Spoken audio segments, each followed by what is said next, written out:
Hi ಸ್ನೇಹಿತರೆ, ನಮಸ್ಕಾರ ಎಲ್ಲರಿಗೂ. ಈ ಒಂದು ವಿಡಿಯೋದಲ್ಲಿ ಒಂದು IAS ಮತ್ತು KS ಫ್ರೀ ಕೋಚಿಂಗ್ಗೆ ಆನ್ಲೈನ್ ಮುಖಾಂತರ ಅರ್ಜಿಯನ್ನು ಸಲ್ಲಿಸೋದು ಯಾವ ರೀತಿ ಅಂತ ತಿಳಿಸ್ಕೊಡ್ತಾ ಇದ್ದೀನಿ.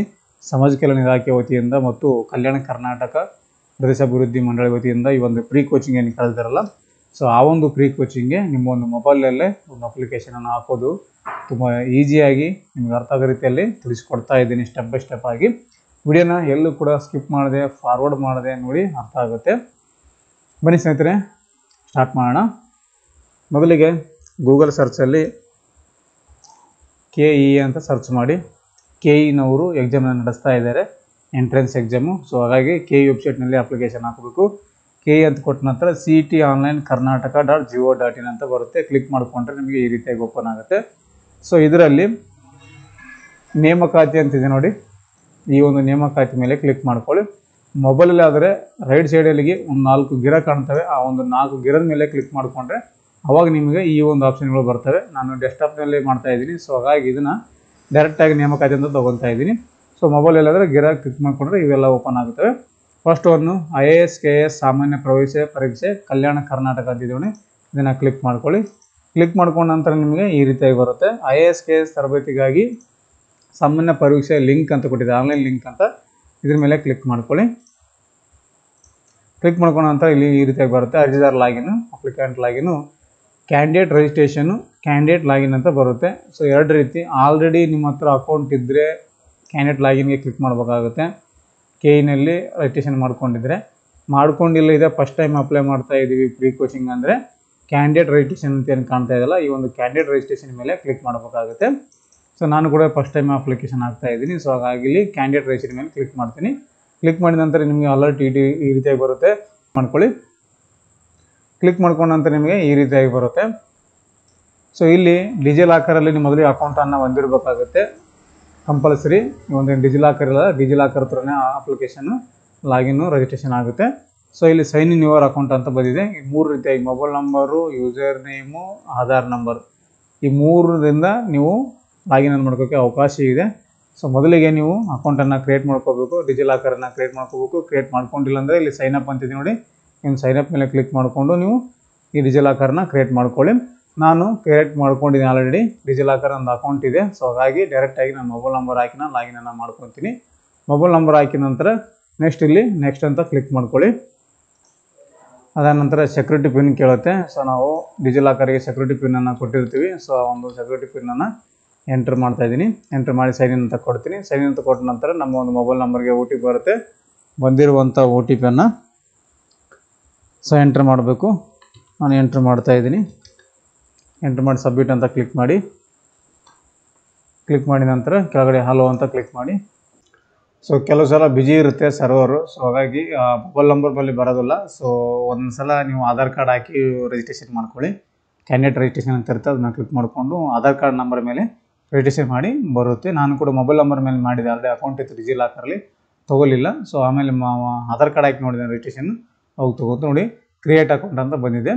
ಸೊ ಇಲ್ಲಿ ನನ್ನ ಹೆಸರು, date of birth, address, so Aadhaar ಕಾರ್ಡ್ನಲ್ಲಿರುವಂಥ ಫೋಟೋ ಎಲ್ಲ ಇಲ್ಲಿ ತೋರಿಸ್ತಾ ಇದೆ. ಸೊ ಎಲ್ಲನೂ ಸರಿಯಾಗಿದೆ ಅಂತ ಒಂದು ಸಲ ನೋಡಿಕೊಂಡು ಇಲ್ಲಿ ಇಮೇಲ್ ID ಕೇಳ್ತಾ ಇದೆ. ಸೊ ಇಮೇಲ್ ಐಡಿಯನ್ನು ಹಾಕ್ಕೊಳ್ಳಿ.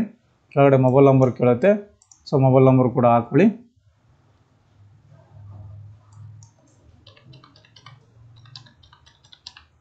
ಮೊಬೈಲ್ ನಂಬರ್ ಹಾಕ್ಕೊಂಡು ಕ್ರಿಯೇಟ್ ಅಕೌಂಟ್ ಅಂತ ಏನು ಕಾಣ್ತಾ ನೋಡಿ, ಕ್ರಿಯೇಟ್ ಅಕೌಂಟ್ ಮೇಲೆ ಕ್ಲಿಕ್ ಮಾಡಿ. ಕ್ಲಿಕ್ ಮಾಡಿದ ನಂತರ OTP ಬರುತ್ತೆ. ಯಾವ ನಂಬರ್ ಕೊಟ್ಟಿರ್ತೀರೋ ಆ ನಂಬರ್ಗೆ OTP ಬಂದಿರುತ್ತೆ. ಆ ಒಂದು OTPಯನ್ನು ಎಂಟರ್ ಮಾಡಿ.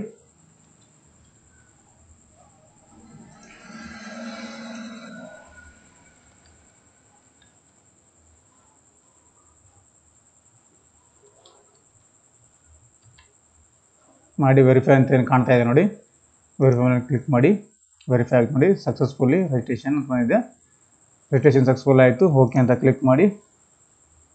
ಕ್ಲಿಕ್ ಮಾಡಿದ ನಂತರ ಮತ್ತೆ ಇದೇ ಪೇಜಲ್ಲಿದೆ. ಸೊ ಇಲ್ಲಿ ಟು ಲಾಗಿನ್ ಕ್ಲಿಕ್ ಏರ್ ಅಂತಿದೆ, ಲಾಗಿನ್ ಮಾಡ್ಕೋಬೇಕು. ಇವಾಗ ರಿಜಿಸ್ಟ್ರೇಷನ್ ಮಾಡ್ಕೊಂಡಿದ್ದೀವಿ. ಸೊ ಇವಾಗ ನಾವು ಕ್ಯಾಂಡಿಡೇಟ್ ಲಾಗಿನ್ನು ಕ್ಲಿಕ್ ಮಾಡ್ಕೊಳ್ಳಿ. ಸೊ ಇಲ್ಲಿ ಆಧಾರ್ ಕಾರ್ಡ್ ಹಾಕಿ ಲಾಗಿನ್ ಮಾಡ್ಕೊಳ್ಳಿ. ಮೊದಲು ರಿಜಿಸ್ಟ್ರೇಷನ್ನು, ಆಮೇಲೆ ಮತ್ತೆ ಲಾಗಿನ್ ಮಾಡ್ಕೊಳ್ಳಿ. ಆಧಾರ್ ಕಾರ್ಡ್ ನಂಬರ್ ಹಾಕಿ OTP ಹಾಕಿ ಲಾಗಿನನ್ನು ಮಾಡ್ಕೊಳ್ಳಿ. ನೋಡಿ ಲಾಗಿನ್ ಮಾಡ್ಕೊಂಡ ನಂತರ ಈ ರೀತಿಯಾಗಿ ಬರುತ್ತೆ, ಗೌರ್ಮೆಂಟ್ ಆಫ್ ಕರ್ನಾಟಕ. ಇಲ್ಲಿ ನಮ್ಮ ಹೆಸರು ಮತ್ತು ಐ ಪಿ ಅಡ್ರೆಸ್ ತೋರುತ್ತೆ, ಅಂದರೆ ಯಾವ ಒಂದು ಸಿಸ್ಟಮಲ್ಲಿ ಅಪ್ಲೈ ಮಾಡ್ತಾ ಇದ್ದೀವಿ ಅಂತ ಒಂದು I P address mag show ಆಗುತ್ತೆ. ಸೊ ಒಟ್ಟು ಡೀಟೇಲ್ಸ್ ಇಲ್ಲ 12 ಸ್ಟೆಪ್ಪನ್ನು ಕೊಟ್ಟಿದ್ದಾರೆ. ಸೊ 12 ಸ್ಟೆಪ್ಪನ್ನು ಇವಾಗ ಕಂಪ್ಲೀಟನ್ನು ಮಾಡ್ತಾ ಇದ್ದೀನಿ. ಮೊದಲಿಗೆ ಅಭ್ಯರ್ಥಿ ವಿವರ, candidate profile details, step 1 of 11 ಅಂತ ಕೊಟ್ಟಿದ್ದಾರೆ. ಸೊ ಇದರಲ್ಲಿ ಮೊದಲಿಗೆ ನಿಮ್ಮ ಒಂದು ಹೆಸರು ಶೋ ಆಗ್ತಾ ಇದೆ, ಆಧಾರ್ ಕಾರ್ಡ್ ಇರುವಂಥ ಫೋಟೋ ಕೂಡ ಇಲ್ಲಿ ಶೋ ಆಗ್ತಾ ಇದೆ. ಇಲ್ಲಿ ಕೊನೆಯ ಹೆಸರಿದ್ದರೆ ಕೊನೆಯ ಹೆಸರು ಹಾಕ್ಕೊಳ್ಳಿ. ಸೊ ಕೊನೆಯ ಹೆಸರು ಇಲ್ಲ ಅಂದರೆ ಬಿಡೋಗಿಲ್ಲ, ಸ್ಟಾರ್ ಮಾರ್ಕ್ ಇದೆ ನೋಡಿ, ಇಲ್ಲಿ ಸ್ಟಾರ್ ಮಾರ್ಕ್ ಕೊಟ್ಟಿದ್ದಾರೆ. ಸೊ ಹಾಗಾಗಿ ಹಾಕಲೇಬೇಕು. ನಿಮ್ಮ ಲಾಸ್ಟ್ ನೇಮ್ ಹಾಕ್ಕೊಳ್ಳಿ, ಇದ್ದಿಲ್ಲ ಅಂದರೆ ನಿಮ್ಮ ಸರ್ನೇಮನ್ನು ಹಾಕೊಂಬಿಡಿ, ನಡೆಯುತ್ತೆ. ಸೊ ಇಲ್ಲಿ ತಂದೆ ಹೆಸರು ಕೇಳ್ತಾ ಇದೆ. ಸೊ ತಂದೆ ಹೆಸರನ್ನು ಹಾಕ್ಕೊಳ್ಳಿ.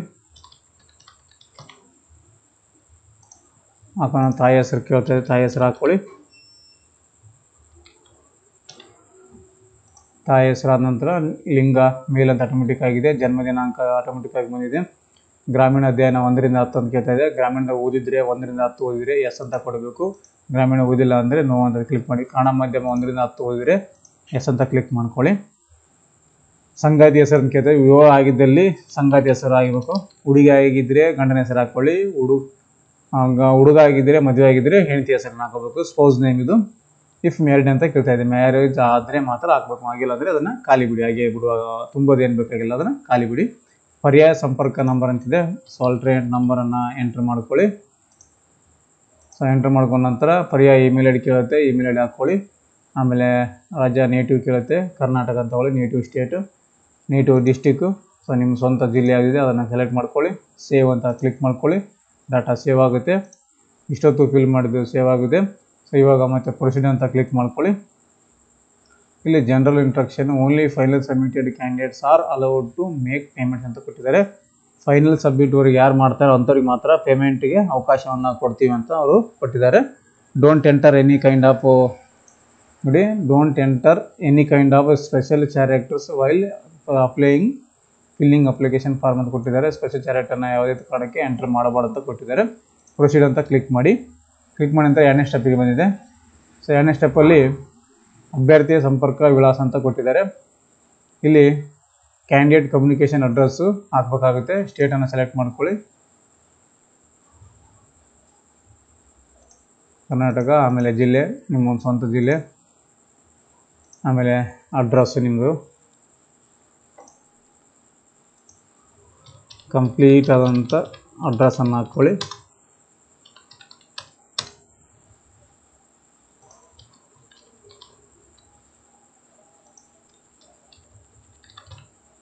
ಸಂಪರ್ಕ ವಿಳಾಸ, ಕಮ್ಯುನಿಕೇಷನ್ ಅಡ್ರೆಸ್, ಲೈನ್ 2 ಅಂತ ಕೊಟ್ಟಿದೆ. ಲೈನ್ 1, ಲೈನ್ 2 ಅಂತಿದೆ. ಸೊ ಇದನ್ನೇ ಮತ್ತೆ ಕಾಪಿ ಮಾಡಿಕೊಂಡು ಇಲ್ಲಿ ಪೇಸ್ಟ್ ಮಾಡಿಬಿಡಿ. ಸೊ ಇಲ್ಲಿ ಕಾಪಿ ಪೇಸ್ಟ್ ಆಗ್ತಾಯಿಲ್ಲ, ಮತ್ತೊಂದು ಸಲ ನೀವು ಹಾಕಲೇಬೇಕಾಗುತ್ತೆ. ಸೊ ಮತ್ತೊಂದು ಸಲ ನಾನು ಹಾಕ್ತಾಯಿದ್ದೀನಿ.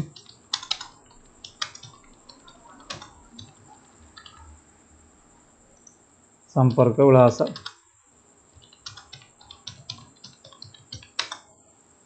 ಹಾಕಿ ಮತ್ತೆ ಹಾಕಿದ್ದೀನಿ. ಪಿನ್ ಕೋಡ್ ಹಾಕ್ಕೊಳ್ಳಿ. ಸೇವ್ ಅಂತ ಕ್ಲಿಕ್ ಮಾಡಿ. ಸೇವ್ ಆಗುತ್ತೆ. ಓಕೆ ಅಂತ ಕ್ಲಿಕ್ ಮಾಡಿ. ಮತ್ತು ಇಲ್ಲಿ ಪ್ರೊಸೀಡ್ ಅಂತ ಕೊಡಿ. 3ನೇ ಸ್ಟೆಪ್ಪಿಗೆ ಬರುತ್ತೆ. ಸೊ 3ನೇ ಸ್ಟೆಪ್ಪಿಗೆ ಬರಲಿಲ್ಲ. ಸೊ ಯಾಕೆ ಬರಲಿಲ್ಲ ಅಂತ ನೋಡಿ, ಏನೋ ತಪ್ಪಾಗಿದೆ ಅಂತ. 2ನೇ ಸ್ಟೆಪ್ಲಿಂದ 3ನೇ ಸ್ಟೆಪ್ಪಿಗೆ ಹೋಗ್ಬೇಕಾಗಿತ್ತು. ಸೊ ಹೋಗಲಿಲ್ಲ ಅದು. ಸೊ ಏನಾದರೂ ತಪ್ಪಾಗಿದೆಯಾ ಅಂತ ನೋಡ್ಕೋಬೇಕಾಗುತ್ತೆ. ಸೇವ್ ಅಂತ ಕೊಡಿ. ಪ್ರೊಸೀಡ್ ಅಂತ ಮಾಡಿ.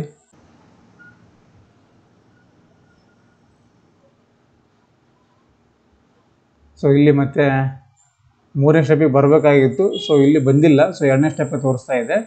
ಸೊ ಇಲ್ಲಿ ಮಧ್ಯಂತರ ಪದವಿ ವಿದ್ಯಾರ್ಥಿ ಅಂತ ಇಂಟರ್ಮೀಡಿಯೇಟ್ ಅಥವಾ ಡಿಗ್ರಿ ಕ್ವಾಲಿಫಿಕೇಷನ್ ಡೀಟೇಲ್ಸ್ ಅಂತ ಕೇಳಿದೆ. ಡಿಗ್ರಿ ಎಲ್ಲಿ ಮುಗಿದಿದೆ ನಿಮ್ಮದು ಆಗಬೇಕು. KS IS ಒಂದು ಫ್ರೀ ಕೋಚಿಂಗ್ ತೊಗೋಬೇಕು ಅಂದರೆ ನೀವು ಇಲ್ಲಿ ಡಿಗ್ರಿದು ವಿವರ ಹಾಕಬೇಕಾಗುತ್ತೆ. SLC ಫಸ್ಟ್ SLC ಡೀಟೇಲ್ಸು, ಆಮೇಲೆ SLC ನೋಂದಣಿ ಸಂಖ್ಯೆ ಹಾಕ್ಕೊಳ್ಳಿ. ಅದಾದ ನಂತರ ಇಲ್ಲಿ SLC ಅಂಕ ಪಡೆದಿರುವಂಥ ಹೆಸರನ್ನು ಕೇಳಿದೆ. ಸೊ ಹೆಸರನ್ನೇ ಎಂಟ್ರ್ ಮಾಡ್ಕೊಳ್ಳಿ. ನಾನು ಇಲ್ಲಿ ಫಿಲ್ ಮಾಡಿ ತೋರಿಸ್ತಾ ಇಲ್ಲ. ಸೊ ಇಲ್ಲಿ ಹಾಕ್ಕೊಳ್ಳಿ. ಸೊ ಬೋರ್ಡ್ ಪ್ರಕಾರ ಅಂತ ಕೇಳ್ತಾ ಇದೆ. ಸೊ ಯಾವೊಂದು ಬೋರ್ಡ್ ಇದೆ SLCದು ಆ ಒಂದು ಬೋರ್ಡ್ ಹಾಕ್ಕೊಳ್ಳಿ. ಪಾಸ್ಔಟ್ ತಿಂಗಳು ಅಂತ ಕೇಳ್ತದೆ. ಸೊ ಯಾವೊಂದು ತಿಂಗಳು ಪಾಸ್ ಆಗಿರೋದನ್ನು ಸೆಲೆಕ್ಟ್ ಮಾಡ್ಕೊಳ್ಳಿ. ಹುಟ್ಟಿದ ದಿನಾಂಕ ಕೇಳ್ತದೆ. ಸೊ ನಿಮ್ಮ ಡೇಟ್ ಆಫ್ ಬರ್ತನ್ನು ಎಂಟ್ರ್ ಮಾಡ್ಕೊಳ್ಳಿ.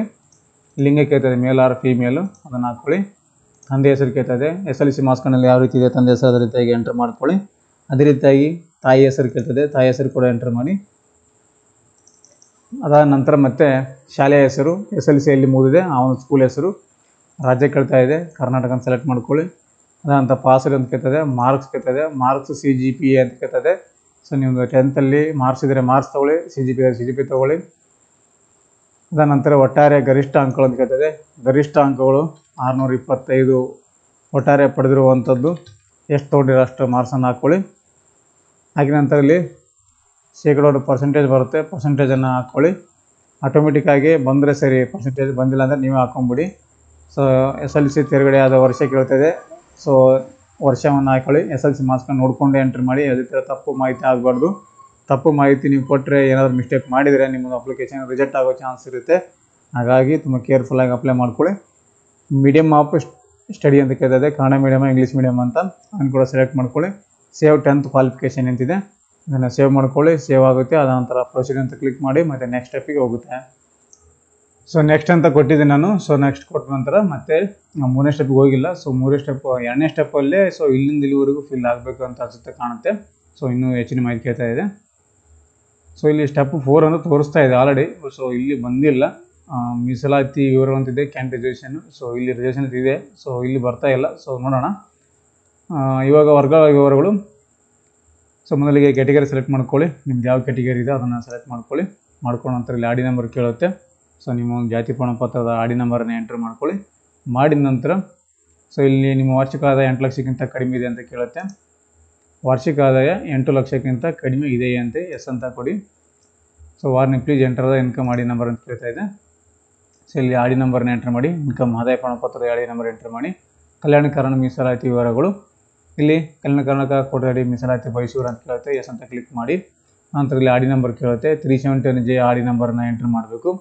ಅದಾದ ನಂತರ ಇಲ್ಲಿ ಡೂ ಯಾವ EWS ಸರ್ಟಿಫಿಕೇಟ್ ಅಂತಿದೆ. EWS ಸರ್ಟಿಫಿಕೇಟ್ ಇದ್ದವರು ಅದಕ್ಕೆ ರಿಸರ್ವೇಷನ್ಗೆ ಒಳಪಡೋರು ಮಾತ್ರ ಇದನ್ನು ಎಸ್ ಅಂತ ತೊಗೊಳ್ಳಿ. EWS ಸಂಬಂಧ ಇರಲಾರ್ದವ್ರು ಅದಕ್ಕೆ ಹಾಕೋಕ್ಕೆ ಹೋಗಬೇಡಿ, ಎಸ್ ಅಂತ ಹಾಕಬೇಕು ಹೋಗಬೇಡಿ.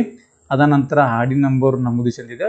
EWS ಆಡಿ ನಂಬರ್ ಎಂಟ್ರ್ ಮಾಡಬೇಕು. ಮಾಡಿ ನಂತರ ಇಲ್ಲಿ ಸೇವ್ ಅಂತ ಕಾಣ್ತಾ ಇದೆ, ಸೇವ್ ಮಾಡಿಕೊಂಡು ಪ್ರೊಸೀಡ್ ಅಂತ ಕ್ಲಿಕ್ ಮಾಡಿ ನೆಕ್ಸ್ಟ್ ಸ್ಟೆಪ್ಪಿಗೆ ಹೋಗುತ್ತೆ. ನೋಡಿ ನೆಕ್ಸ್ಟ್ ಸ್ಟೆಪ್ಪಿಗೆ ಬಂದಿದೆ. ನೆಕ್ಸ್ಟ್ ಸ್ಟೆಪ್ 5ನೇ ಸ್ಟೆಪ್ಪಿಗೆ ಬಂದಿದೆ. ಸೊ ಇವಾಗ ಇಲ್ಲಿ 3ನೇ ಸ್ಟೆಪ್ ತೋರಿಸ್ತಾ ಇದೆ ಗ್ರೀನಲ್ಲಿ. ಸೊ ಅದನ್ನೇನು ತಲೆ ಕೆಡಿಸ್ಕೋಬೇಡಿ. ಸೊ 5ನೇ ಸ್ಟೆಪ್ ಇವಾಗ PU ಆರ್ ITI ಡಿಪ್ಲೊಮಾ ವಿದ್ಯಾರ್ಥಿಗಳು ಅಂತ ಕೇಳ್ತಾ ಇದೆ. ಸೊ ಇಲ್ಲಿ ವಿದ್ಯಾರ್ಥಿ ಪರೀಕ್ಷೆ ಅಂತ ಕೇಳಿದೆ, ಅರ್ಹತಾ ಪರೀಕ್ಷೆ. So PUC diploma, UG degree, PG, PhD certificate course ಅಂತ ಬಂದಿದೆ. ಸೊ ಇಲ್ಲಿ ಡಿಗ್ರಿ ಎಜುಕೇಷನ್ ಕ್ವಾಲಿಫಿಕೇಷನ್ ಡೀಟೇಲ್ಸನ್ನು ಹಾಕಬೇಕು. ಯಾಕಂದರೆ KS ಇರೋದು ಡಿಗ್ರಿ ಮ್ಯಾಗಿದೆ. ಸೊ ಇಲ್ಲಿ ಕ್ವಾಲಿಫೈ ಎಕ್ಸಾಮ್ ಅಂತ ಕೊಟ್ಟಿದ್ದಾರೆ. ಸೊ ಹಾಗಾಗಿ ನಾನು ಡಿಗ್ರಿ ಅಂತ ತೊಗೊತೀನಿ, UG ಡಿಗ್ರಿ.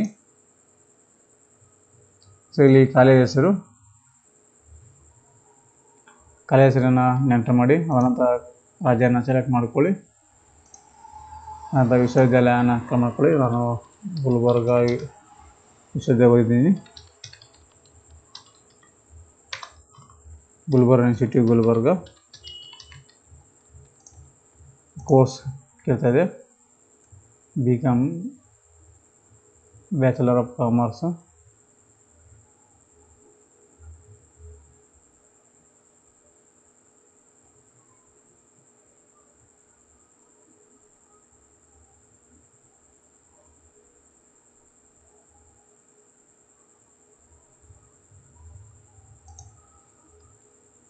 ಅದಾನಂತರ ಇಲ್ಲಿ ಐಟಿಂಗ್ ಆ್ಯಂಡ್ ಕಾರ್ಪೊರೇಟ್ ಗವರ್ನೆನ್ಸ್ ಈ ಕೋರ್ಸು, ಸ್ಪೆಷಲೈಸ್ಡ್ ಕೋರ್ಸ್ ಎಲ್ಲ ಬರ್ತಾ ಇದೆ ಇಲ್ಲಿ ನೋಡಿ ಎಷ್ಟು ಬರ್ತವೆ ಕಾಮರ್ಸ್ ಎಲ್ಲ ಅಂತ. ಸೊ ಅದಾದ ನಂತರ ಇಲ್ಲಿ ಫಲಿತಾಂಶ ರಿಸಲ್ಟ್ ಕೇಳ್ತಿದೆ, ಪಾಸ್ಡು, ಅಂಕಗಳ ಸ್ವರೂಪ, CGPA ಅಥವಾ ಮಾರ್ಕ್ಸ್ ಅಂತ ಕೇಳುತ್ತೆ. ಮಾರ್ಕ್ಸ್ ಇದೆ ನಮ್ಮ, ಹಾಗಾಗಿ ಮಾರ್ಕ್ಸ್ ಅಂತ ತೊಗೊಂಡಿದ್ದೀನಿ. ಸೊ ಒಟ್ಟಾರೆ ಅಂಕಗಳು, ಟೋಟಲ್ ಮಾರ್ಕ್ಸನ್ನು ಎಂಟ್ರ್ ಮಾಡಿ. ಸೊ ಅದಾದ ನಂತರ ಇಲ್ಲಿ ಒಟ್ಟು ಅಂಕಗಳನ್ನು ಎಂಟ್ರ್ ಮಾಡಿ. ಶೇಕಡಾವಾರು ಪರ್ಸೆಂಟೇಜ್ ತೊಗೊಳ್ಳಿ. ಆಟೋಮೆಟಿಕ್ಕಾಗಿ ಬಂದರೆ ಓಕೆ, ಬಂದಿಲ್ಲ ಅಂದರೆ ನೀವೇ ಹಾಕ್ಕೊಳ್ಳಿ. ಸೊ ಕೋರ್ಸ್ ಅವಧಿ 1 ವರ್ಷ, 2 ವರ್ಷ, 3 ವರ್ಷ ಅಂತ ಇರುತ್ತೆ. ಸೊ ನಿಮ್ಮ ಒಂದು ಡಿಗ್ರಿ ಕೋರ್ಸ್ ಎಷ್ಟು ವರ್ಷದ ನೋಡ್ಕೊಂಡು ಆಯ್ಕೆ ಮಾಡ್ಕೊಳ್ಳಿ. ಇಯರ್ ಆಫ್ ಪಾಸಿಂಗ್ ಕೇಳುತ್ತೆ. ಸೊ ಪಾಸಿಂಗ್ ಇಯರ್ ಹಾಕ್ಕೊಳ್ಳಿ, ಹಾಕ್ಕೊಂಡು ಸೇವ್ ಅಂತ ಕ್ಲಿಕ್ ಮಾಡ್ಕೊಳ್ಳಿ. ನೋಡಿ ಇಲ್ಲಿ ಸೇವ್ ಅಂತ ಕೊಟ್ಟ ನಂತರ ನಿಮ್ಮ ಒಂದು ಡಿಗ್ರಿ ಡೀಟೇಲ್ಸು ಇಲ್ಲಿ ಸೇವ್ ಆಗುತ್ತೆ. ಸೊ ಇದನ್ನು ಕರೆಕ್ಟಾಗಿದೆ ನೋಡ್ಕೊಳ್ಳಿ. ತಪ್ಪಾಗಿದ್ದರೆ 8 ಆಪ್ಷನ್ ಕೊಟ್ಟಿದ್ದಾರೆ, 8 ಮಾಡ್ಕೋಬೇಕು. ಮತ್ತೆ ಸಲ ಅವಕಾಶ ಇದೆ. ತಪ್ಪಾಗಿದ್ದರೆ 8 ಅಂತ ಕ್ಲಿಕ್ ಮಾಡ್ಕೊಂಡು ಮತ್ತೆ 8 ಮಾಡ್ಕೊಳ್ಳಿ. ಸೊ ಪ್ರೊಸೀಡ್ ಅಂತ ಕ್ಲಿಕ್ ಮಾಡಿ ಮತ್ತೆ ನೆಕ್ಸ್ಟ್ ಸ್ಟೆಪ್ಪಿಗೆ ಹೋಗುತ್ತೆ.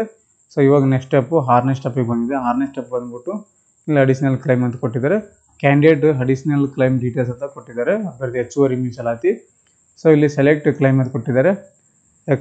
Service man, military person, defence disabled, bonded labour, department of in service, service under NCC, ವಿಧವು, ಇಲ್ಲಿ ಸೆನ್ಸಸ್ಸು ಈ ರೀತಿಯಾಗಿ ಕೊಟ್ಟಿದ್ದಾರೆ. ಸೊ ಇದು ಯಾವುದು ನಿಮಗೆ ಅನ್ವಯ ಆಗಲ್ಲ ಅಂದರೆ ನಾನಂತ ತೊಗೊಳ್ಳಿ. ಸೊ ಇದರಲ್ಲಿ ಯಾವುದು ಅನ್ವಯ ಇದ್ದರೆ ಮಾತ್ರ ಸೆಲೆಕ್ಟನ್ನು ಮಾಡ್ಕೋಬೇಕಾಗುತ್ತೆ. ಇಲ್ಲಿ ವಯೋಮಿತಿ ಸಡಿಲಿಕೆ ಕುಲದ ಒಟ್ಟು ವರ್ಷಗಳು ಅಂತ ಇದೆ. ಸೊ ವಯೋಮಿತಿ ಸಡಿಲಿಕೆ ಕುಲದ ಒಟ್ಟು ವರ್ಷಗಳು ಬೇಕಂದ್ರೆ ನಿಮಗೆ ಹಾಕೋಬೋದು, ಇಲ್ಲಾಂದರೆ ಅದನ್ನು ಹಾಗೆ ಬಿಡಿ. ಸೊ ವಯೋಮಿತಿ ಸಡಿಲಿಕೆ ನೀವು ಬೇಕು ಅಂದರೆ ಹಾಕೋಬೇಕು, ಇಲ್ಲಾಂದರೆ ಅದನ್ನು ಹಾಗೆ ಬಿಡಿ. ಸೊ ವಿಶೇಷ ಚೇತನಡಿ ಮೀಸಲಾತಿಯನ್ನು ಕೋರ ಬಯಸುವರು ಅಂತ ಕೇಳುತ್ತೆ. ಸೊ ಅದನ್ನು ಬೇಕು ಅಂದರೆ ಎಸ್ ಅಂತ ತೊಗೊಳ್ಳಿ, ಇಲ್ಲಾಂದರೆ ನೋ ಅಂತ ಹಾಕ್ಕೊಳ್ಳಿ. ಸೊ ಅದಾನಂತರ ಅಂಗವಿಕಲ ಪರ್ಸೆಂಟೇಜ್ ಏನು ಬೇಕಾಗಿಲ್ಲ ನಿಮಗೆ. ಸೊ ಹ್ಯಾಂಡಿಕ್ಯಾಪ್ಟ್ ಕೋಟಾದಲ್ಲಿ ಆಗ್ತಾ ಇದ್ದರೆ ಮಾತ್ರ ಇಲ್ಲಿ ಪರ್ಸೆಂಟೇಜ್ ಹಾಕಬೇಕಾಗುತ್ತೆ. ಇಲ್ಲಿ ಪ್ರಮಾಣಪತ್ರ ಜಾರಿ ಮಾಡುವ ದಿನಾಂಕ ಹಾಕಬೇಕಾಗುತ್ತೆ. ಹಾಗೆ ನೀವು ಯೋಜನಾ ನಿಶ್ಚಿತರ ಅಡಿಯಲ್ಲಿ ಮೀಸಲಾತಿ ಕೋರ ಬಯಸುವರು ಅಂತ ಕೇಳ್ತಾರೆ. PDP ನೀವು ಕ್ಲೈಮನ್ನು ಮಾಡ್ಕೊತಿದ್ರೆ ಎಸ್ ಅಂತ ತೊಗೋಬೇಕಾಗುತ್ತಿಲ್ಲ ಅಂದರೆ PDP ನಿಮ್ಮ ಹತ್ರ ನೋ ಅಂತ ಕ್ಲಿಕ್ ಮಾಡ್ಕೊಳ್ಳಿ. ಅದಾನಂತರ ನೀವು ಕೆಳಗಿನ ಸಮುದಾಯಕ್ಕೆ ಸೇರಿದ ಅಭ್ಯರ್ಥಿ ಅಂತ ಕೇಳುತ್ತೆ. ಇಲ್ಲಿ ಸಫಾಯಿ ಕರ್ಮಚಾರಿ, ಸೂಕ್ಷ್ಮ ಸಮುದಾಯ ಮಗ ಮಗಳು, ಅತಿ ಸೂಕ್ಷ್ಮ ಸಮುದಾಯ ಮಗ ಮಗಳು ನಾಟ್ ಅಪ್ಲಿಕೇಬಲ್ ಅಂತಿದೆ. ಸೊ ಇದನ್ನು ಯಾವುದನ್ನ ಅಪ್ಲಿಕೇಬಲ್ ಆದರೆ ಮಾತ್ರ ಸೆಲೆಕ್ಟ್ ಮಾಡ್ಕೊಳ್ಳಿ. ಅಪ್ಲಿಕೇಬಲ್ ಆಗಿಲ್ಲ ಅಂದರೆ ನಾಟ್ ಅಪ್ಲಿಕೇಬಲ್ ಅಂತ ಸೆಲೆಕ್ಟ್ ಮಾಡ್ಕೊಳ್ಳಿ. ಮಾಡಿಕೊಂಡು ನೀವು ಯೋಜನೆ ನಿಶ್ಚಿತ ಅಭ್ಯರ್ಥಿ ಅಡಿಯಲ್ಲಿ ಮೀಸಲಾತಿ ಕೋರುವಿರ ಅಂತ ಕೇಳುತ್ತೆ. ಸೊ ಇದನ್ನು ಇನ್ನೊಮ್ಮೆ ಕೇಳ್ತಾ ಇದೆ. ಸೊ ಮೇಲ್ಗಡೆನೂ ಕೂಡ ಇದೆ ಯೋಜನೆ ನಿಶ್ಚಿತ ಅಡಿಯಲ್ಲಿ ಮೀಸಲಾತಿ ಕೋರು ಬಯಸುವರು ಅಂತ. ಸೊ 2 ಇದೆ, ಹಕ್ಕು ಸಲ್ಲಿಸಿದ್ದಾರೆ ಅಂತ ಕೇಳ್ತಿದೆ. ಸೊ ಅದನ್ನು ಹಾಗೆ ನೋ ಅಂತ ಕ್ಲಿಕ್ ಮಾಡಿ ನಂತರ ರೆಸಿಡೆಂಟಲ್ ಸ್ಕೂಲ್ ಹಾಸ್ಟೆಲ್ ಅಂತ ಕೇಳ್ತಾ ಇದೆ ನೋಡಿ. ರೆಸಿಡೆಂಟಲ್ ಸ್ಕೂಲ್ ಹಾಸ್ಟೆಲ್ ಡೀಟೇಲ್ಸ್ ಅಂತ ಇದೆ. ಸೊ ಇಲ್ಲಿ ನಿಮಗೆ ರೆಸಿಡೆಂಟಲ್ ಹಾಸ್ಟೆಲು ಏನಾದರೂ ನೀವು ವಸತಿ ಶಾಲೆಯಲ್ಲಿ ಕಲ್ತಿದ್ರೆ ತೊಗೋಬೇಕು, ಎಲ್ಲ 3 ವರ್ಷ ಹಾಸ್ಟೆಲಲ್ಲಿ ಕಲ್ತಿದ್ರೆ ಅದನ್ನು ಕೂಡ ಹಾಕಬೇಕಾಗುತ್ತೆ. ಸೊ ಯಾವ ಕಲ್ತಿಲ್ಲ ಅಂದರೆ ಇದನ್ನು ಹಾಗೆ ಬಿಡಿ. ಸೊ ಕಲ್ತಿದ್ರೆ ಮಾತ್ರ ಇದೆಲ್ಲ ಆ್ಯಡ್ ಮಾಡ್ಕೋಬೇಕಾಗುತ್ತೆ. ಸೊ ನೆಕ್ಸ್ಟ್ ಇಲ್ಲಿ ಸೇವ್ ಅಂತ ಕ್ಲಿಕ್ ಮಾಡ್ಕೊಳ್ಳಿ ನೋಡಿ. ಮತ್ತೆ ಸೇವ್ ಅಂತ ಓಕೆ ಬಂದಿದೆ. ಓಕೆ ಅಂತ ಕೊಟ್ಟ ನಂತರ ಪ್ರೊಸೀಡ್ ಅಂತ ಕೊಡಿ. ನೆಕ್ಸ್ಟ್ ಸ್ಟೆಪ್ಪಿಗೆ ಹೋಗುತ್ತೆ. ಸೊ 7ನೇ ಸ್ಟೆಪ್ಪಿಗೆ ಬಂದಿದೆ ನೋಡಿ. 7ನೇ ಸ್ಟೆಪ್ ಬಂದಿದೆ. ಅಭ್ಯರ್ಥಿ ಇತರ ವಿವರಗಳು, ಕ್ಯಾಂಡಿಡೇಟ್ ಅದರ್ ಡೀಟೇಲ್ಸು. ಸೊ ನೀವು ಯಾವುದಾದ್ರೂ ಕ್ರಿಮಿನಲ್ ಪ್ರಕರಣದಲ್ಲಿ ಶಿಕ್ಷೆಗೆ ಒಳಗಾಗಿದ್ದೀರ ಅಂತ ಕೇಳುತ್ತೆ. ಕೇಸ್ಗೆ ಇದಾವ ನಿಮ್ಮ ಮೇಲೆ ಅಂತ ಕೇಳ್ತಾ ಇದೆ. ಕೇಸ್ ಇದ್ದರೆ ಎಸ್ ಅಂತ ತೊಗೊಳ್ಳಿ, ಯಾವ ಥರ ಕೇಸ್ ಇಲ್ಲ ಅಂದರೆ ನೋ ಅಂತ ಹಾಕ್ಕೊಳ್ಳಿ. ಮತ್ತು KE ಮತ್ತು ಇತರ ಆಯ್ಕೆ ಪ್ರಾಧಿಕಾರದಿಂದ ಪ್ರಸ್ತುತ ಎಲ್ಲಿ ಡಿಬಾರ್ ಮಾಡಲಾಗಿದೆ ಅಂತ ಕೇಳ್ತಾ ಇದೆ. ಸೊ KEಯಲ್ಲಿ ಮತ್ತು ಇನ್ನಿತರ ಬೇರೆ ಬೇರೆ ಎಕ್ಸಾಮ್ನಲ್ಲಿ ಡಿಬಾರ್ ಆಗಿದ್ದೀರಾ ಇಲ್ಲ ಅಂತ ಕೇಳುತ್ತೆ. ಡಿಬಾರ್ ಆಗಿದ್ದರೆ ಎಸ್ ಅಂತ ಕೊಡಬೇಕು, ಡಿಬಾರ್ ಆಗಿಲ್ಲ ಅಂದರೆ ನೋ ಅಂತ ಕ್ಲಿಕ್ ಮಾಡ್ಕೊಳ್ಳಿ. ಮಾಡ್ಕೊಂಡು ಸೇವ್ ಅಂತ ಕ್ಲಿಕ್ ಮಾಡಿ ಓಕೆ ಅಂತ ಕೊಡಿ. ಮತ್ತು ಪ್ರೊಸೀಡ್ ಮಾಡಿ ನೆಕ್ಸ್ಟ್ ಸ್ಟೆಪ್ಪಿಗೆ 8ನೇ ಸ್ಟೆಪ್ಪಿಗೆ ಬರುತ್ತೆ ನೋಡಿ. 8ನೇ ಸ್ಟೆಪ್ಪಿಗೆ ಬಂದಿದೆ. ಸೊ ಇಲ್ಲಿ ಅಭ್ಯರ್ಥಿಯ ಅನುಭವದ ವಿವರಗಳಾಗಿದೆ. ಕ್ಯಾಂಡಿಡೇಟ್ ಎಕ್ಸ್ಪೀರಿಯನ್ಸ್ ಡೀಟೇಲ್ಸ್ ಕೇಳ್ತಾ ಇದೆ. 8ನೇ ಸ್ಟೆಪ್ಪಲ್ಲಿ ನೀವು ಯಾವುದೇ ಕೆಲಸದ ಅನುಭವ ಹೊಂದಿದ್ದೀರಿ ಅಂತ ಕೇಳುತ್ತೆ. ಸೊ ಕೆಲಸ ಅನುಭವ ಇದ್ದರೆ ಎಸ್ ಅಂತ ತೊಗೊಳ್ಳಿ. ಸೊ ಯಾವ ಕೆಲಸ ಏನು ಹಾಕಬೇಕಾಗಿದೆ, ಎಸ್ ಅಂತ ಕೊಟ್ಟರೆ ಸಂಸ್ಥೆ ಹೆಸರು, ಸೊ ಆರ್ಗನೈಸೇಷನ್ ಟೈಪು, ಪ್ರಸ್ತುತ ಕೆಲಸ ಮಾಡ್ತೀರಿ ಅಂತ ಕೇಳುತ್ತೆ. ಸೊ ಯಾವ ದಿನಾಂಕದಿಂದ ಕೇಳ್ತದೆ, ಯಾವ ದಿನಾಂಕದವರೆಗೆ, ಸೊ ಎಲ್ಲಿ ಕೆಲಸ ಮಾಡ್ತಾಯಿದ್ದೀರಾ, ಡೆಸಿಗ್ನೇಷನ್ ಏನು, ಒಟ್ಟು ಅನುಭವ ವರ್ಷಗಳು ಎಲ್ಲ ಕೇಳುತ್ತೆ. ಸೊ ಕೆಲಸ ಅನುಭವ ಇದ್ದರೆ ಎಸ್ ಅಂತ ತೊಗೊಳ್ಳಿ, ಕೆಲಸ ಅನುಭವ ಅಂತ ನೋ ಅಂತ ಕ್ಲಿಕ್ ಮಾಡ್ಕೊಳ್ಳಿ. ಮಾಡ್ಕೊಂಡ್ರೆ ಯಾವುದೇ ಥರ ಫಿಲ್ ಮಾಡೋ ಅವಶ್ಯಕತೆ ಇಲ್ಲ. ಸೇವ್ ಅಂತ ಕ್ಲಿಕ್ ಮಾಡ್ಕೊಳ್ಳಿ, ಸೇವ್ ಆಗುತ್ತೆ. ಓಕೆ ಅಂತ ಕ್ಲಿಕ್ ಮಾಡಿ ಮತ್ತು ಇಲ್ಲಿ ಪ್ರೊಸೀಡ್ ಅಂತ ಕ್ಲಿಕ್ ಮಾಡ್ಕೊಳ್ಳಿ ನೋಡಿ. ಪ್ರೊಸೀಡ್ ಅಂತ ಕೊಟ್ಟ ನಂತರ 9ನೇ ಸ್ಟೆಪ್ಪಿಗೆ ಬಂದಿದೆ. ಅಭ್ಯರ್ಥಿಯ ಕಡ್ಡಾಯ ಕನ್ನಡ ಪರೀಕ್ಷೆ ವಿವರಗಳು ಅದಕ್ಕಿಂತ compulsory Kannada exam candidate details ಇದು. ಇಲ್ಲಿ KE ನಡೆಸಿದ ಕಡ್ಡಾಯ ಕನ್ನಡ ಪರೀಕ್ಷೆಯಲ್ಲಿ ನೀವು ಉತ್ತೀರ್ಣರಾಗಿದ್ದೀರಾ ಅಂತ ಕೇಳುತ್ತೆ. ಸೊ ಇಲ್ಲಿ KE ನಡೆಸಿದ ಒಂದು ಕನ್ನಡ ಪರೀಕ್ಷೆಯಲ್ಲಿ ಉತ್ತೀರ್ಣರಾಗಿದ್ದರೆ ಮಾತ್ರ ಎಸ್ ಅಂತ ಹೋಗ್ಬೇಕು, ಪಾಸ್ ಆಗಿಲ್ಲ ಅಂದರೆ ನೋ ಅಂತ ಕ್ಲಿಕ್ ಮಾಡ್ಕೊಳ್ಳಿ. ಕ್ಲಿಕ್ ಮಾಡ್ಕೊಂಡು ಸೇವ್ ಕೊಡಿ ಮತ್ತು ಓಕೆ ಅಂತ ಮಾಡಿ ಮತ್ತು ಪ್ರೊಸೀಡ್ ಅಂತ ಕೊಡಿ. ಪ್ರೊಸೀಡ್ ಕೊಟ್ಟ ನಂತರ ಮತ್ತೆ ನೆಕ್ಸ್ಟ್ ಸ್ಟೆಪ್ಪಿಗೆ ಬರುತ್ತೆ. ನೆಕ್ಸ್ಟ್ ಸ್ಟೆಪ್ ಬಂದು 10ನೇ ಸ್ಟೆಪ್ಪು. 10ನೇ ಸ್ಟೆಪ್ಪಲ್ಲಿ ನೋಡಿ, all document must be in PDF format only with size less than 500 KB. Signature should be in JPG format only ಅಂತ ಕೇಳಿದರೆ ಎಲ್ಲನೂ PDF ಫಾರ್ಮೆಟ್ ಇರಬೇಕು. ಸಿಗ್ನೇಚರ್ ಮಾತ್ರ ಒಂದು JPG ಫಾರ್ಮೆಟಲ್ಲಿಗೆ ಅವಕಾಶ ಕೊಟ್ಟಿದ್ದಾರೆ. JPG ಫಾರ್ಮೆಟಲ್ಲಿಗೆ ಅವಕಾಶ ಇದೆ. 500 KBವರೆಗೂ ನೀವು ಸ್ಕ್ಯಾನ್ ಮಾಡಿಕೊಂಡು ಕ್ಲಿಯರಿಟಿಯಾಗಿ ಅಪ್ಲೋಡನ್ನು ಮಾಡಬೇಕು. ಸೊ ಇವಾಗ ನಾನು ಅಪ್ಲೋಡ್ ಮಾಡೋದು ಯಾವ್ಯಾವ ಡಾಕ್ಯುಮೆಂಟ್ ನೋಡಿ. ಫೋಟೋ ಇದೆ, JPG ಫೋಟೋ ಕೂಡ JPG ಫಾರ್ಮೆಟಲ್ಲಿದೆ. ಫೋಟೋ ಮತ್ತು ಸಿಗ್ನೇಚರ್ ಎರಡೂ ಕೂಡ JPG ಫಾರ್ಮೆಟಲ್ಲಿ ಲೆಸ್ ದೆನ್ 200 KB ಅಂತ ಕೊಟ್ಟಿದ್ದಾರೆ. ಫೋಟೋ ಮತ್ತು ಸಿಗ್ನೇಚರು JPG ಫಾರ್ಮೆಟಲ್ಲಿ ಲೆಸ್ ದೆನ್ 200 KB. ಸೊ ಇಲ್ಲಿ ಅಪ್ಲೋಡ್ ಅಂತ ಕಾಣ್ತಾ ಇದೆಯಲ್ಲ, ಸೊ ಇದ್ರ ಮೇಲೆ ಕ್ಲಿಕ್ ಮಾಡ್ಕೋಬೇಕಾಗುತ್ತೆ. ಕ್ಲಿಕ್ ಮಾಡ್ಕೊಂಡು ಅಪ್ಲೋಡ್ ಮಾಡಬೇಕು. ಅದೇ ರೀತಿಯಾಗಿ ಸಿಗ್ನೇಚರ್ ಆದ ನಂತರ ಏಜ್ ರಿಲ್ಯಾಕ್ಸೇಷನ್ ಅದು ಬೇಕಾಗಿದ್ದರೆ ನಿಮಗೆ ಅಪ್ಲೋಡ್ ಮಾಡ್ಬೋದು. Age relaxation Kalyana Karnataka 370 upload ಮಾಡಬೇಕು. ಪ್ರಾಜೆಕ್ಟ್ ಡಿಸ್ಪ್ಲೇ PDP ಇದ್ದವರಿಗೆ PDP ಅಪ್ಲೋಡ್ ಮಾಡಿ. ಸರ್ವಿಸ್ ಮ್ಯಾನು ಮತ್ತು ಡಿಫ್ರೆಂಟ್ ಲೇಬಲ್ಡ್ ಪರ್ಸನ್ ಆಗಿದೆ ಅದು ಕೂಡ ಅಪ್ಲೋಡ್ ಮಾಡಬೇಕು. ಎಕ್ಸ್ಪೀರಿಯನ್ಸ್ ಸರ್ಟಿಫಿಕೇಟು, ಏನಾದರೂ ಎಕ್ಸ್ಪೀರಿಯನ್ಸ್ ಇದ್ದರೆ ಜಾಬು ಅನುಭವ ಇತ್ತಲ್ಲ ಅವಾಗಲೇ ಅದನ್ನು ಎಸ್ ಅಂತ ಕ್ಲಿಕ್ ಮಾಡಿದ್ರೆ ನೀವು ಅದನ್ನು ಕೂಡ ಅಪ್ಲೋಡ್ ಮಾಡಬೇಕಾಗುತ್ತೆ. ಕಂಪಲ್ಸರಿ ಕನ್ನಡ ಸರ್ಟಿಫಿಕೇಟು ಇದನ್ನು ಕೂಡ ನೀವು ಇದ್ದರೆ ಅಪ್ಲೋಡ್ ಮಾಡ್ಬೋದು, ಇಲ್ಲಾಂದರೆ ಅದನ್ನು ಹಾಗೆ ಬಿಡ್ಬೋದು. ಸೊ ಇವು ಆದ ನಂತರ ಮತ್ತೆ ಕೆಳಗಡೆ ಸ್ಕ್ರಾಲ್ ಮಾಡಿ ಮತ್ತೆ ಡೀಟೇಲ್ ನೋಡಿ. ಸ್ಕ್ರಾಲ್ ಡೌನ್ ಮಾಡಿದರೆ ಇನ್ನು ಎಷ್ಟಿದೆ, ಡಿಪ್ಲೊಮೊ, ITI, ರೂರಲ್ಲು, ಕನ್ನಡ ಮಾಧ್ಯಮ, PhD ಸರ್ಟಿಫಿಕೇಟು, GOC ರಿಲೇಟೆಡು, ನೀವು ಎಷ್ಟೊಂದು ಕೇಳಿದೆ ನೋಡಿ, ಎಲ್ಲ ಡಾಕ್ಯುಮೆಂಟ್ ಇದೆ. ಸುಮಾರು ಒಂದು 30 ಡಾಕ್ಯುಮೆಂಟ್ ಇದೆ ಅಪ್ಲೋಡ್ ಮಾಡೋದು. UG PG income certificate, category, caste certificate ಎಲ್ಲನೂ ಕೇಳುತ್ತೆ. ಎಲ್ಲನೂ ಅಪ್ಲೋಡ್ ಮಾಡ್ಕೊಳ್ಳಿ. ಮಾಡ್ಕೊಂಡು ಇಲ್ಲಿ ಪ್ರೊಸೀಡ್ ಅಂತದೇನು ಪ್ರೊಸೀಡ್ ಮೇಲೆ ಕ್ಲಿಕ್ ಮಾಡಿ. ನೋಡಿ, ನಾನು ಫೋಟೋ ಅಪ್ಲೋಡ್ ಮಾಡಿದ್ದೀನಿ. ಫೋಟೋ ಅಪ್ಲೋಡ್ ಮಾಡಿದ ನಂತರ ಈ ರೀತಿಯಾಗಿ ಬರುತ್ತೆ, ಫೈಲ್ ಅಪ್ಲೋಡೆಡ್ ಅಂತ. ಓಕೆ ಅಂತ ಕ್ಲಿಕ್ ಮಾಡಿ. ಅದ ನಂತರ ಸಿಗ್ನೇಚರ್ ಕೇಳುತ್ತೆ. ಸಿಗ್ನೇಚರ್ ಕೂಡ ಅಪ್ಲೋಡ್ ಮಾಡ್ತಾ ಇದ್ದೀನಿ. ನೋಡಿ, ಈ ರೀತಿಯಾಗಿ ಬರುತ್ತೆ. ಮತ್ತು PDF ಅಂತ ಕೇಳ್ತಾ ಇದೆ ನೋಡಿ. ಅವರು JPG ಅಂತ ಅಲ್ಲಿ ಕೊಟ್ಟಿದ್ದಾರೆ, ಮತ್ತು ಇವರು PDF ಅಂತ ತೋರಿಸ್ತಾ ಇದೆ. ನಮಗೆ ಕನ್ಫ್ಯೂಸ್ ಮಾಡ್ತಾ ಇದ್ದಾರೆ KEನವರು. ಕೊಡೋದೊಂದು ಹೇಳೋದೊಂದು ಈ ರೀತಿಯಾಗಿ ಮಾಡ್ತಾರೆ. ಸೊ ಇದನ್ನು ಎಸ್ ಅಂತ ಕೊಡಿ. Do you want to upload the document ಅಂದರೆ ಎಸ್ ಅಂತ ಕ್ಲಿಕ್ ಮಾಡ್ಕೊಳ್ಳಿ. ನೋಡಿ, ಫೈಲ್ ಅಪ್ಲೋಡ್ ಅಂತ ಬಂದಿದೆ. ಓಕೆ ನೋಡಿ, ಹೆಂಗೆ ಅಪ್ಲೋಡ್ ಮಾಡ್ತೀರಿ ನೀವು, ಅಲ್ಲಿ ಅಪ್ಲೋಡೆಡ್ ಡೇಟ್ ಆ್ಯಂಡ್ ಟೈಮ್ ಬಂದಿದೆ. ಸೊ ಎಷ್ಟಕ್ಕೆ ನೀವು ಅಪ್ಲೋಡ್ ಮಾಡಿದ್ದಾರೆ ಎಲ್ಲನೂ ಕೂಡ ನೋಡ್ಬೋದು. ಮತ್ತು ಇಲ್ಲಿ ವ್ಯೂ ಅಂತ ಕೊಟ್ಟರೆ ಅದು ಏನು ಅಪ್ಲೋಡ್ ಮಾಡಿದ್ರೆ ಅಂತ ನೋಡ್ಕೋಬೋದು. ಇಲ್ಲಿ SLC ಮಾರ್ಕ್ಸ್ ಕಾರ್ಡ್ ನೀವು ಅಪ್ಲೋಡ್ ಮಾಡ್ಬೇಕಂದ್ರೆ ಸೊ ಇದನ್ನು ಕ್ಲಿಕ್ ಮಾಡ್ಕೊಳ್ಳಿ. ಚೂಸ್ ಫೈಲ್ ಅಂತ ಕೊಡಿ. ಸೊ ಒಂದೊಂದೊಂದಾಗಿ ನೀವು ಅಪ್ಲೋಡ್ ಮಾಡ್ತಾ ಬನ್ನಿ. ಎಲ್ಲನೂ ಡಾಕ್ಯುಮೆಂಟ್ ಅಪ್ಲೋಡ್ ಮಾಡಿ ಪ್ರೊಸೀಡ್ ಅಂತ ಕ್ಲಿಕ್ ಮಾಡ್ಕೊಳ್ಳಿ. ಸೊ ನೋಡಿ, ಎಲ್ಲನೂ ಇಲ್ಲಿ ಅಪ್ಲೋಡ್ ಮಾಡಿದ ನಂತರ ನಾನು ಪ್ರೊಸೀಡ್ ಅಂತ ಕೊಟ್ಟಿದ್ದೀನಿ. ಸೊ ಪ್ರೊಸೀಡ್ ಅಂತ ಕೊಟ್ಟ ನಂತರ ನೋಡಿ, ಡೌನ್ಲೋಡ್ ಡ್ರಾಪ್ ಅಪ್ಲಿಕೇಶನ್ ಕಾಪಿ ಅಂತಿದೆ. ಸೊ ಇದನ್ನು ಕ್ಲಿಕ್ ಮಾಡ್ಕೊಳ್ಳಿ. ಒಂದು PDF ಡೌನ್ಲೋಡ್ ಆಗುತ್ತೆ ನೋಡಿ, ಅಪ್ಲಿಕೇಶನ್ ಡೌನ್ಲೋಡ್ ಆಗುತ್ತೆ. ಸೊ ಮತ್ತೆ ಪ್ರೊಸೀಡ್ ಅಂತ ಕ್ಲಿಕ್ ಮಾಡ್ಕೊಳ್ಳಿ. ಫೈನಲ್ ಸಬ್ಮಿಟು ನೋಡಿ, ಡಿಕ್ಲರೇಷನ್ ಕೊಟ್ಟಿದ್ದಾರೆ. ಸೊ ಡಿಕ್ಲರೇಷನ್ ಅಗ್ರಿ ಅಂತ ಟಿಕ್ ಮಾಡ್ಕೊಳ್ಳಿ. ಟಿಕ್ ಮಾಡ್ಕೊಂಡ ನಂತರ ಮತ್ತೆ ಇಲ್ಲಿ ನಿಮಗೆ ಕ್ಯಾಂಡಿಡೇಟ್ ಕ್ಲೈಮ್ಡ್ ಕ್ಯಾಟಗರಿ ST ಮತ್ತು ಈಸ್ ಕ್ಯಾಂಡಿಡೇಟ್ ಡಿಫ್ರೆಂಟ್ಲಿ ಎಬ್ಬಿಡು ನೋ ಅಂತಂದರೆ ಸಬ್ಮಿಟ್ ಅಪ್ಲಿಕೇಶನ್ ಅಂತಿದೆ ನೋಡಿ. ಸಬ್ಮಿಟ್ ಅಪ್ಲಿಕೇಶನ್ ಮೇಲೆ ಕ್ಲಿಕ್ ಮಾಡ್ಕೊಳ್ಳಿ. ಸರ್ವರ್ ತುಂಬಾ ಬಿಸಿ ಇದೆ, ಸೊ ಹಾಗಾಗಿ ಸಬ್ಮಿಟ್ ಆಗ್ತಾ ಇಲ್ಲ. ಸೊ ನೀವು ಕೂಡ ಟ್ರೈ ಮಾಡಿ, ನಿಮಗೆ ಕೂಡ ಬಿಡ್ಬೋದು. ಸ್ನೇಹಿತರೆ, ಇಷ್ಟಿಗೆ ನಾನು ಎಂಡ್ ಮಾಡ್ತಾ ಇದ್ದೀನಿ.